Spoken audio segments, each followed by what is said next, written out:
Rekan-rekan mahasiswa dimanapun kalian berada, salam jumpa. Rekan-rekan pasti sudah memahami terkait dengan pentingnya bukti ya di dalam audit investigatif. Maka kali ini kita masuk ke modul 7, bersama-sama akan belajar bagaimana memahami integritas dan kualitas bukti dalam audit investigatif di sektor publik. Saking pentingnya bukti, itu ada satu filosofi yang mengatakan bahwa without evidence, there is no case. Ya. Tanpa ada bukti, sebetulnya kasus itu tidak ada. Maka ada hukum besi pembuktian, 4 gerbang verifikasi bukti. Saking pentingnya bukti itu, maka bukti itu harus memenuhi verifikasi 4 hal. Yang pertama adalah relevan, ya. Kemudian yang kedua kompeten, yang ketiga cukup, dan yang keempat adalah material. Keempat, kualitas, kemudian cukup, kemudian material, kemudian relevan ini wajib ada di dalam setiap pengumpulan bukti yang dipakai untuk mendukung hasil audit investigatif.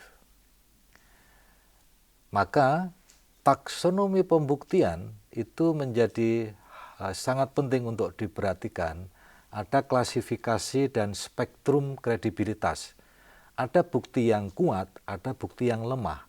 Bukti yang kuat adalah yang objektif ya, yang secara langsung ya, itu siapapun yang melihat akan mempunyai penilaian yang sama. Misalnya bukti dari CCTV, itu objektif itu ya.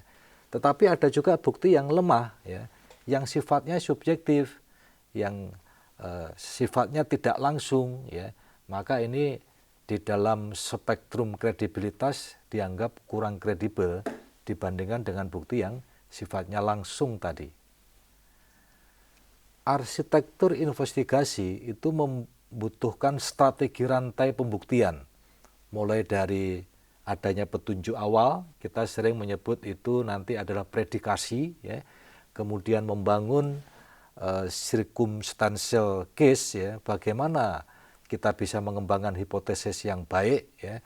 Kemudian melakukan analisis dan interpretasi. Yang terakhir adalah membuat konklusi dengan case yang nyata dan sesuai dengan fakta tersebut.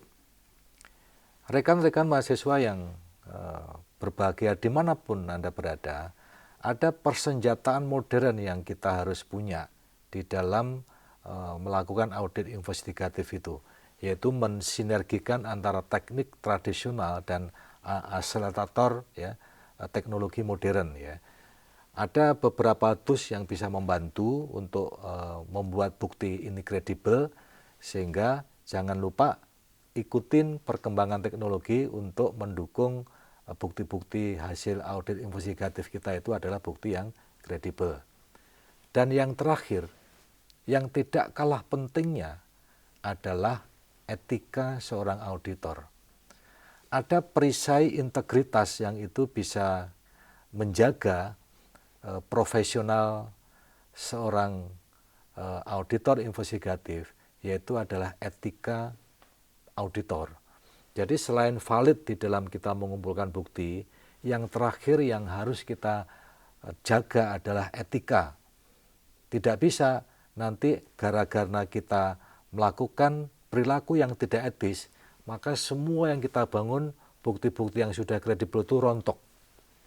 Jadi yang terakhir perlu dicatat oleh semua dalam menjalankan profesi audit investigatif ini adalah menjaga etika.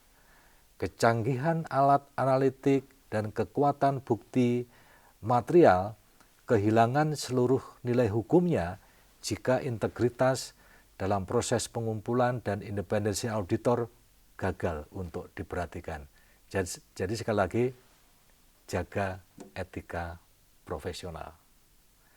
Demikian penjelasan tentang integritas dan kualitas bukti dalam audit investigatif di sektor publik. Semoga bermanfaat. Selamat belajar dan sampai jumpa kembali.